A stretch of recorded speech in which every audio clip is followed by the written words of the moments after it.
ఇది ఇంటి పన్ను వసూలుకు సంబంధించినటువంటి సీజన్. ముఖ్యంగా ఇంటి పన్ను వసూలు విషయంలో ఇద్దరు ఉంటారు. ఒకరు ఇంటి పన్ను కట్టేటువంటి వాళ్ళు, ఇంటి పన్ను కట్టించుకునేటువంటి వాళ్ళు. అంటే కట్టేటువంటి వాళ్ళంటే ప్రజలు, ఆ ఇల్లు ఎవరుంటే ఆ ఇంటి తాలూకా యజమాని వాళ్ళు, ఆ ఇంట్లో ఉండేటువంటి వాళ్ళు, వీళ్ళందరూ కూడా ఇంటి పన్ను కడుతూ ఉంటారు.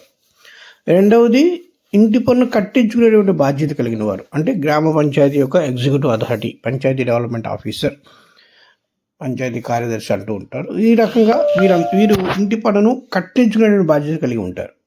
సరే, ఈ రెండు విషయాల్లో ఇంటి పన్ను కనుక కట్టకపోయినా, కట్టించుకోలేకపోయినా ఎటువంటి పరిస్థితులు, ఎటువంటి ఫలితాలు లభిస్తాయి అనేటువంటిది ఈ వీడియోలో ప్రధానంగా మనం తెలుసుకుందాం. ముఖ్యంగా ఆంధ్రప్రదేశ్ పంచాయతీరాజ్ చట్టంలో సెక్షన్ 60 నుండి సుమారుగా 60 నుంచి మనకి 73 వరకు ఉన్న సెక్షన్స్ అనేవి గ్రామ పంచాయతీ యొక్క పన్నుల గురించి, వివిధ రకాల ఆదాయ వనరుల గురించి తెలియజేస్తూ ఉంటాయి. అందులో ముఖ్యమైనటువంటి సెక్షన్గా మనం సెక్షన్ 61 చెప్పుకోవాలి. ఈ యొక్క 61 సెక్షను, అలాగే ప్రభుత్వం యొక్క జీవో నెంబర్ 30 21/1995 నాటి జీవో నెంబర్ 30 ఉంది. అలాగే జీవోఎంఎస్ నెంబర్ 382 ఉంది. అలాగే జీవోఎంఎస్ నెంబర్ 282 ఉంది.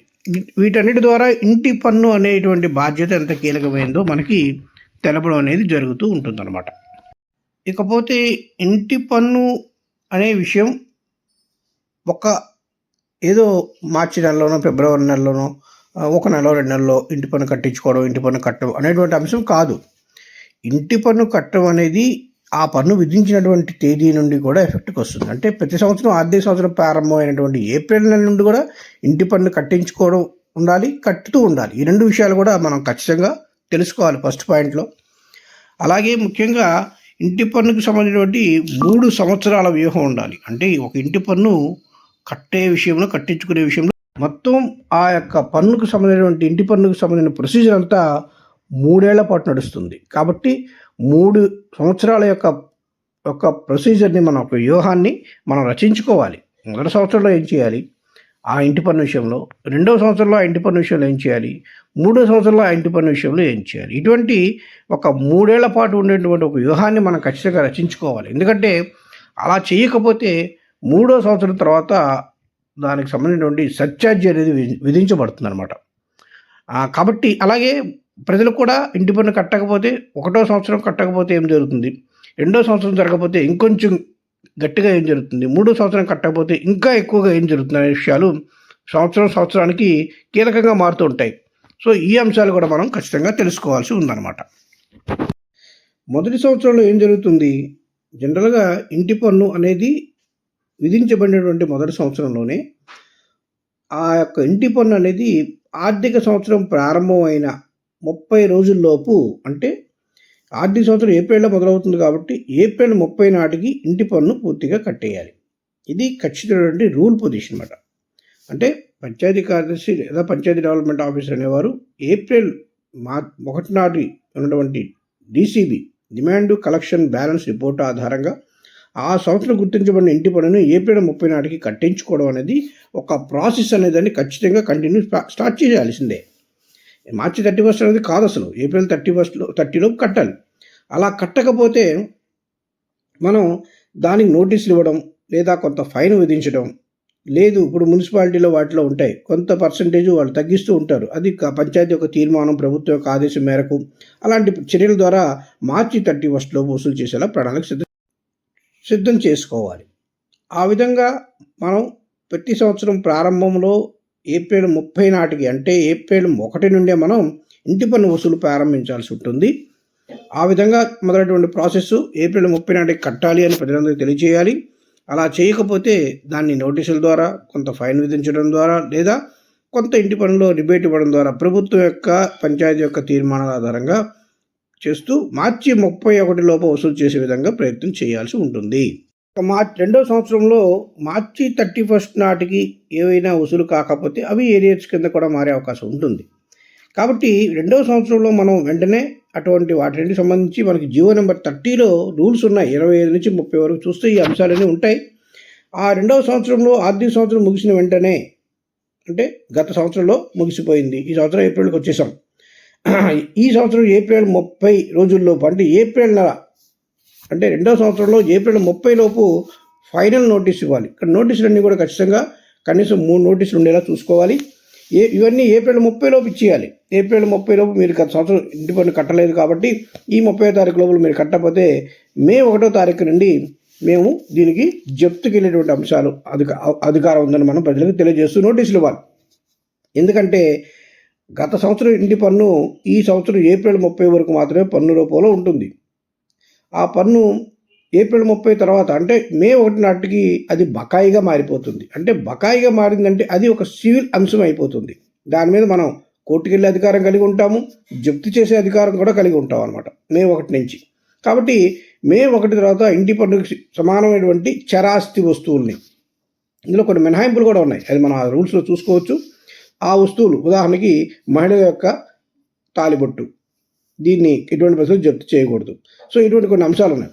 అటువంటి తీసుకుంటూ ఆ ఇంటి పన్ను మనకు ఒక 1000 రూపాయలు ఉందనుకోండి, 1000 రూపాయల సమయంలో ఒక వస్తువుని జప్తు చేసే విధంగా మనం చర్యలు తీసుకోవాలి. ఖచ్చితంగా జప్తు చేయడం విషయంలో చాలా సందర్భాలు ఆ యొక్క వ్యక్తులు అందుబాటులో ఉండకపోవచ్చు, లేదా జప్తు చేసేటువంటి వస్తువులు లభించకపోవచ్చు, జప్తు చేసే పరిస్థితులు లేకపోవచ్చు. కానీ ఖచ్చితంగా జప్తు చేసేటువంటి ప్రాసెస్ మాత్రం జరిగి తీరాలి. ఇప్పుడు 2వ సంవత్సరం చివరి లోపుగా ఈ ప్రాసెస్ అంతా మనం చేసే విధంగా 2వ సంవత్సరంలో మనం వ్యూహాన్ని ఏర్పాటు చేసుకోవాలి.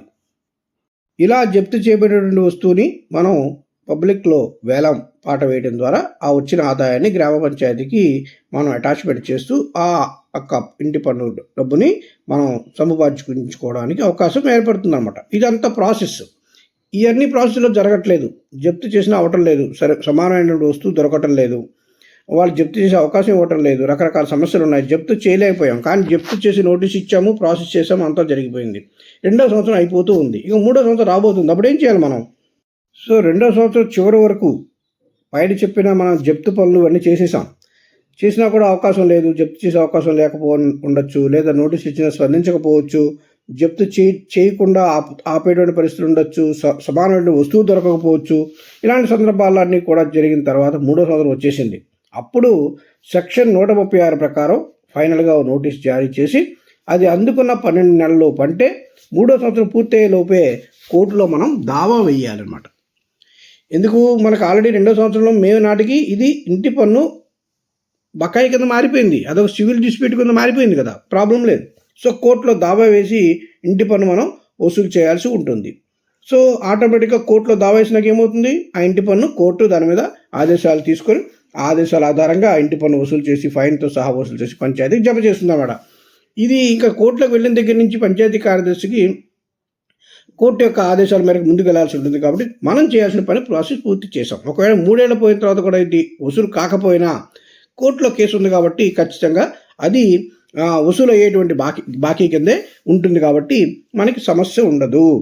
సో ఇటువంటి ప్రాసెస్ ప్రతి సంవత్సరంలో కూడా చేసుకోవాలి. అంటే ఈ సంవత్సరంలో ఇంటి పన్ను వసూలు చేయాలి, దాన్ని మామూలు ప్రాసెస్ చేయాలి. అదే ఇంటి పన్ను 2వ సంవత్సరంకి వచ్చేసింది, సో 2వ సంవత్సరంలో చేయాల్సిన ప్రాసెస్ చెప్తాంతో చేసుకోవాలి. 3వ సంవత్సరం వచ్చేసింది, 3వ సంవత్సరంలో ఏమేమి బ్యాలెన్స్ ఉన్నాయి అటు రెండు మీద కూడా అరియర్స్ అనే ఈ బ్యాలెన్స్ రెండు మీద కూడా 3వ సంవత్సరం కోర్టుకి వెళ్ళేటువంటి ప్రాసెస్ చేయడం ద్వారా తన యొక్క బాధ్యతను పంచాయతీ డెవలప్మెంట్ ఆఫీసర్ PDO గారు పూర్తి చేసేటువంటి అవకాశం ఏర్పడుతుంది అన్నమాట. అలా చేయకుండా కనుక మనం వదిలేస్తే 3 సంవత్సరాలు పోయిన తర్వాత ఆ ఇంటి పన్ను వసూలు కాకపోయి ఉంటే దాని మీద సర్ఛార్జీ విధించబడుతుంది అన్నమాట. సో కాబట్టి సర్ఛార్జీ వరకు వెళ్లకుండా 3వ సంవత్సరంలో ఉండిపోయినటువంటి వాటి మీద సెక్షన్ 136 ప్రకారం నోటీస్ జారీ చేసి కోర్టులో దావా వేసేస్తే అక్కడితో మన పని ముగిసినట్టు. అక్కడి నుంచి కోర్టు ఆ యొక్క వసూలు చేసి మనకి అందించే అవకాశం ఏర్పడుతుంది. ఇంటి పన్ను విషయంలో చాలామంది మినహాయింపుల కోసం వాటి కోసం అడుగుతున్నారు. ముఖ్యంగా వీటికి సంబంధించి మనకి memo number 25/202 PTS A2 2011 1 date 15/2/2011, అలాగే service charges to be లీవ్డ్ as per government memo number 33/807 PTS 3A194 1 date 30/6/1994. ఈ మెమోలు వీటి ద్వారా మనకి ఖచ్చితంగా పన్ను విధింపు నుండి మినహాయింపు ఇవ్వబడింది. వాటిల్లో కోళ్ల ఫారాలకు సంబంధించినటువంటి షెడ్ల మీద, అలాగే మాజీ సైనికుల భార్యలు, సర్వీస్లో ఉన్న సైనికుల ఇళ్ళు, అలాగే మనకు సంబంధించిన నాన్ గెజెట్ అధికారులు అంటే ఎన్జిఓస్, ఉపాధ్యాయుల అసోసియేషన్ భవనాలు, దేవాలయాల్లో అంతర్భాగమైన దేవాలయం యొక్క కార్యాలయం, అలాగే ప్రజల పూజా ప్రయోజనాల కొరకు ప్రత్యేకించినటువంటి కొన్ని భవనాలు, అద్దె వసూలు చేయని సత్రాలు, ప్రభుత్వ పాఠశాలలు, పబ్లిక్ లైబ్రరీలకు ఉపయోగించబడేటువంటి భవనాలు, ఇలా ఇంకా అనేక అంశాలు అంటే పంచాయతీకి చెందిన భవనాలు, లైట్ హౌసులు, రైల్వే బోర్డు నోటిఫికేషన్ జారీ చేసినటువంటి రైల్వే ఆస్తులు, ఇటువంటి ఇంకా అనేక అంశాలు ఉన్నాయి. ఇవన్నీ కూడా మనం ఇక్కడ చూపించినటువంటి మెమోల రూపంలో మనకి లభిస్తున్నాయి. వీటన్నిటి మీద కూడా మనకి పన్ను విధించేటువంటి మినహాయింపులు చెప్పబడింది. ఆ విషయాల్లో మనం అసెస్మెంట్ అయితే చేస్తాం. అసెస్మెంట్ నెంబర్ అనేది ఖచ్చితంగా మనం ఉండాలి. మినహాయింపు అనేది మనం చూపించాల్సి ఉంటుందన్నమాట. ఇకపోతే ఇంటి పన్ను తగ్గించేటువంటి అంశం, దీన్ని రెమిషన్ అంటాం. రూల్ నెంబర్ 13లో అలాగే జిఓఎంఎస్ నెంబరు 282లో కూడా ఈ అంశం చెప్పబడింది. రెమిషన్ అంటే ఏంటంటే కొన్ని కారణాల వల్ల ఇంటి పన్నును 1 సంవత్సరానికి తగ్గిస్తాం. ఆ తగ్గించడం అనేది కంటిన్యూగా మాత్రం జరగదు. అది ఎటువంటి సందర్భాలు అంటే ఆ ఇల్లు ఖాళీగా ఉంది వరుసగా ఒక 120 రోజులు అనే ఆ ఇల్లు ఖాళీగా ఉన్న సందర్భాలు, ఇంటిని నిర్మూలించడం లేదా నిర్మూలించిన ఇంటిని పునర్నిర్మించేటప్పుడు కొత్తగా మళ్ళీ అసెస్మెంట్ చేయాలి కాబట్టి.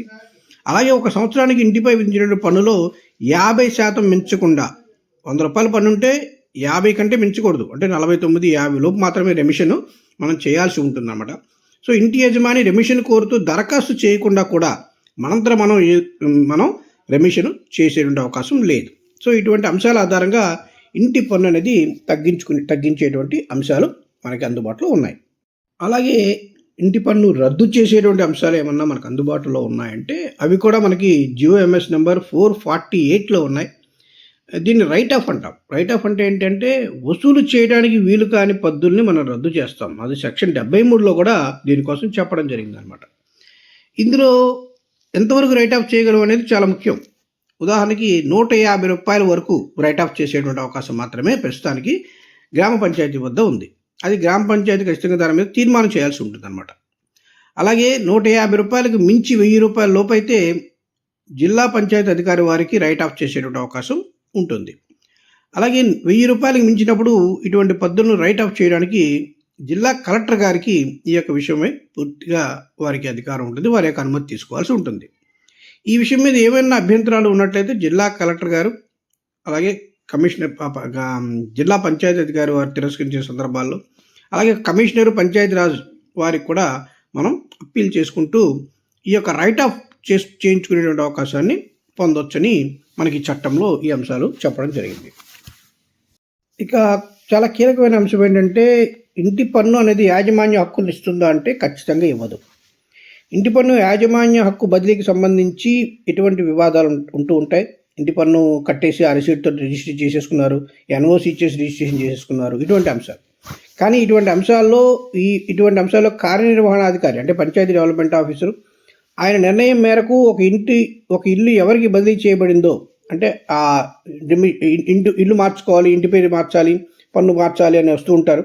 ఆ డాక్యుమెంట్స్ అవన్నీ ఆధారంగా మార్చిన సందర్భాలు ఏమైనా జరిగితే, అటువంటి బదిలీ ఏమైనా చేయబడితే అటువంటి సందర్భాల్లో ఆ వ్యక్తికి ఇల్లుపై ఎటువంటి చట్టబద్ధమైన హక్కు కల్పించడం జరగదు.